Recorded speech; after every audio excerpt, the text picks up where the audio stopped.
warahmatullahi wabarakatuh. Anak-anak, sudah kenal sama saya kan? Saya Bulis Rahma. Saya di sini akan memberikan mata pelajaran bimbingan dan konseling. Materi yang akan saya berikan pada pertemuan hari ini yaitu temukan passion dan pilih profesi dengan smart. Passion. Saya yakin kalian tidak asing lagi dengan kata passion karena akhir-akhir ini kalimat passion itu sudah sering dikatakan oleh orang-orang bahkan di media sosial. Apa sih passion kamu? Semuanya itu harus sesuai dengan passion. Kalimat itu sering sekali dilontarkan oleh orang-orang bahkan di media sosial. Passion itu adalah gairah, hasrat, semangat kalian atau kegemaran dan kesukaan kalian. Berikut ini saya akan memberikan video tentang passion. Seberapa pentingnya sih passion itu untuk kehidupan kalian? Seberapa besarnya makna kalian, makna passion itu untuk karir kalian ke depannya nanti, untuk cita-cita kalian atau pekerjaan kalian nanti. Silakan disimak video berikut ini.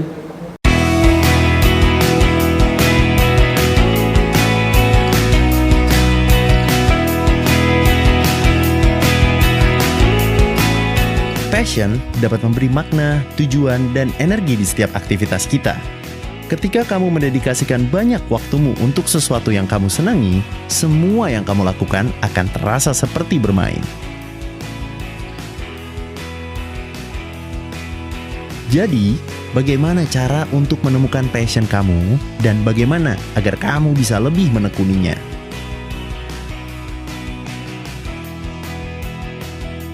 Kamu bisa memulai dari hobi atau aktivitas tertentu yang kamu senangi dari kecil. Contohnya seperti membaca komik, menggambar, mengoleksi sesuatu, atau berbagai hobi lainnya. Agar hobi tersebut dapat menghasilkan uang.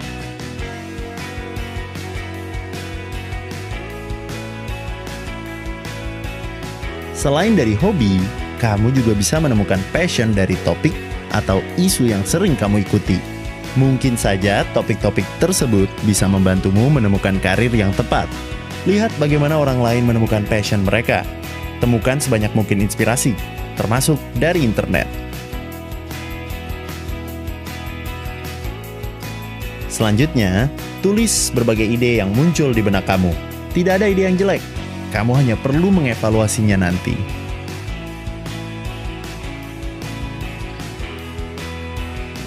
Nah, jika kamu sudah menemukan apa yang menjadi passion kamu, langkah selanjutnya adalah mencari tahu sebanyak mungkin tentang hal tersebut.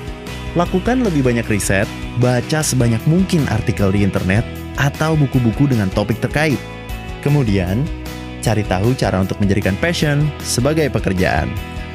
Mulai dari pendidikan dan training yang perlu kamu ambil, serta keterampilan yang harus diasah. Lalu, mulailah menekuninya.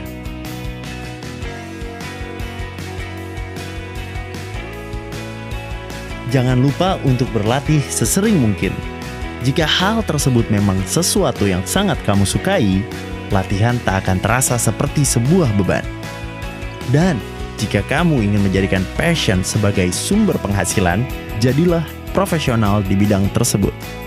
Jadi, apakah kamu sudah menemukan passion kamu?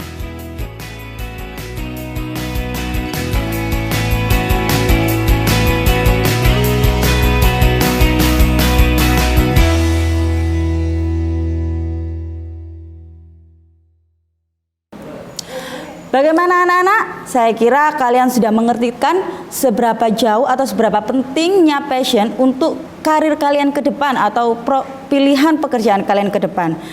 Lalu, apakah kalian sudah menemukan passion kalian untuk persiapan masa depan kalian? Saya berharap kalian sudah menemukan lobu. Lalu bagaimana kalau aku belum menemukan passion saya? Anak-anak, kalian itu sudah kelas 12. Mau tidak mau kalian harus bisa mengetahui passion kalian itu apa. Karena passion itu adalah diri kalian. Kalau kalian belum menemukan, kalian harus berusaha mengenali lebih jauh lagi apa sih bakat kamu, kesukaan kamu, dan kalian harus menggali lebih dalam lagi. Kalau tidak, kalian akan bingung dalam memilih karir ke depannya.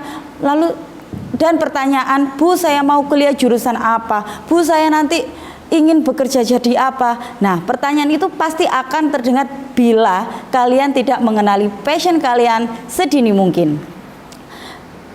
Perlu diketahui anak-anak, kalian itu masuk di SMK sudah ada pilihan jurusan. Jadi saya yakin sedikit banyak dari kalian pasti sudah mengenali passion kalian. Karena dari sini di SMK ini jurusan-jurusan itu sudah kalian tentukan ketika awal masuk di SMK kelas 10 atau setelah lulus SMP. Bu, saya ingin jurusan TITL karena saya merasa saya mampu atau saya senang Bu otak-atik segala peralatan listrik di rumah. Bu, saya memilih jurusan TKR karena saya suka Bu mengotak-atik sepeda motor atau mobil di rumah. Bu, saya suka TKJ dan sebagainya. Anak-anak, setelah kita mengenal atau mempelajari atau mengulik tentang passion, berikut ini kita akan membahas mengenai profesi. Apa sih profesi itu?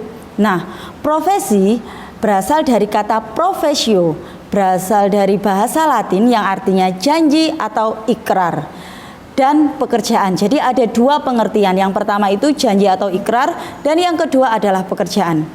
Dalam arti luas, profesi adalah kegiatan apa saja dan siapa saja untuk memperoleh nafkah yang dilakukan dengan suatu keahlian tertentu.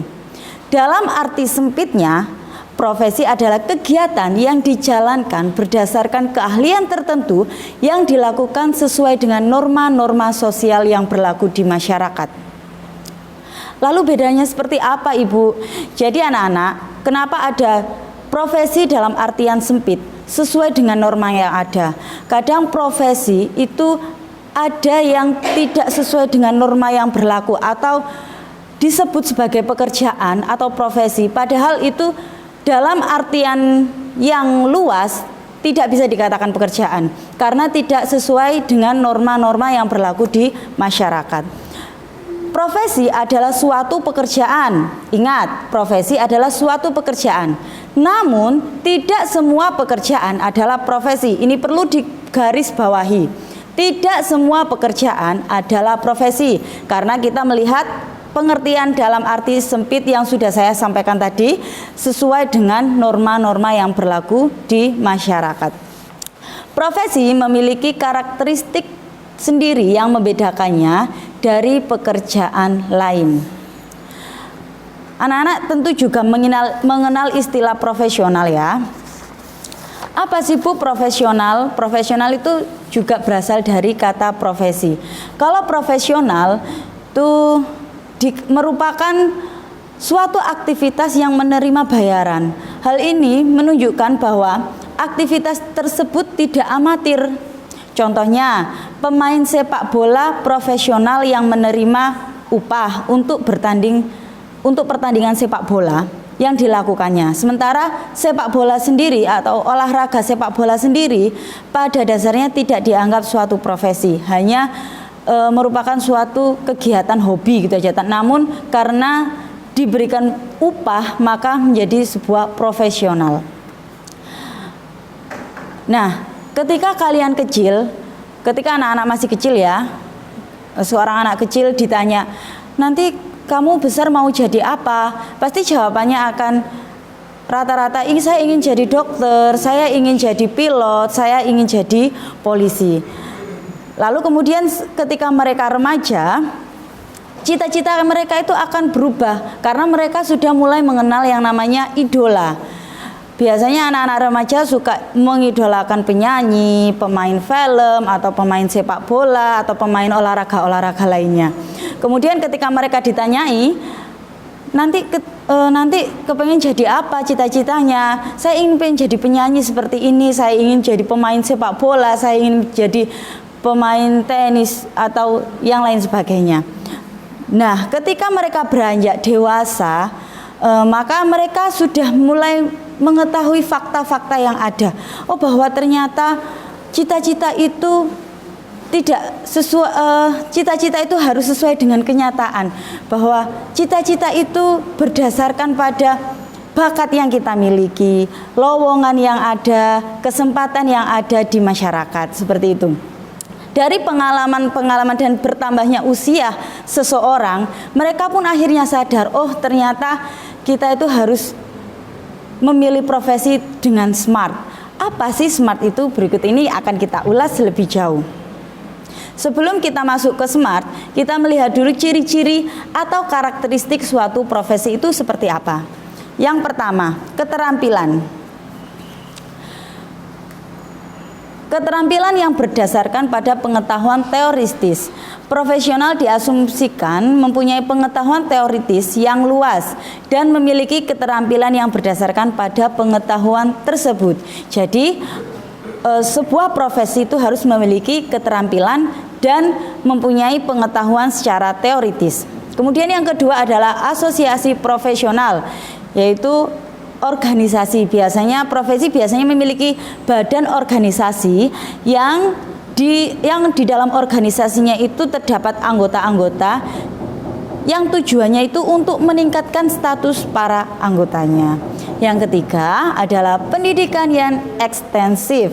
Maksud dari pendidikan yang ekstensif yaitu profesi biasanya memerlukan pendidikan yang lama dan jenjang pendidikan yang lebih tinggi. Kemudian yang keempat, ujian kompetensi.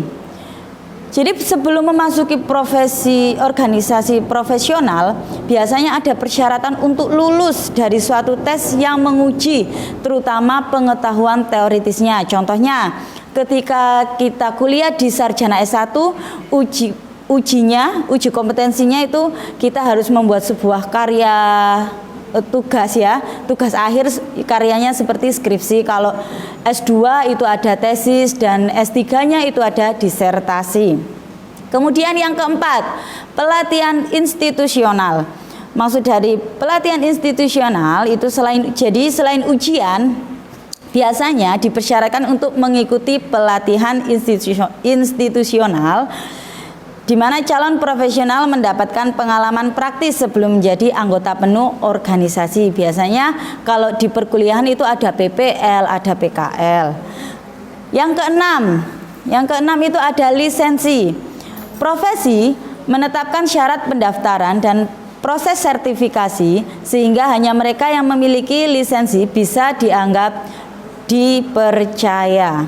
Kemudian yang ketujuh, otonomi kerja. Profesional cenderung mengendalikan kerja dan pengetahuan teoritis mereka agar terhindar adanya intervensi dari luar. Yang kedelapan adalah kode etik. Organisasi profesi biasanya memiliki kode etik. Nah, kode etik ini tujuannya untuk mendisiplinkan mereka yang melanggar aturan. Dan di situ kita bisa tahu apa sih yang boleh kita lakukan, apa sih yang hendaknya tidak kita lakukan di profesi kita. Kemudian yang kesembilan, mengatur diri. Organisasi profesi harus bisa mengatur organisasinya sendiri tanpa campur tangan dari pemerintah. Profesional diatur oleh mereka yang lebih senior dan praktisi yang dihormati. Kemudian yang terakhir adalah layanan publik dan altruisme. Maksudnya yaitu diperolehnya penghasilan dari kerja profesinya dapat dipertahankan selama berkaitan dengan kebutuhan publik. Contohnya layanan dokter berkontribusi pada kebutuhan atau kesehatan masyarakat.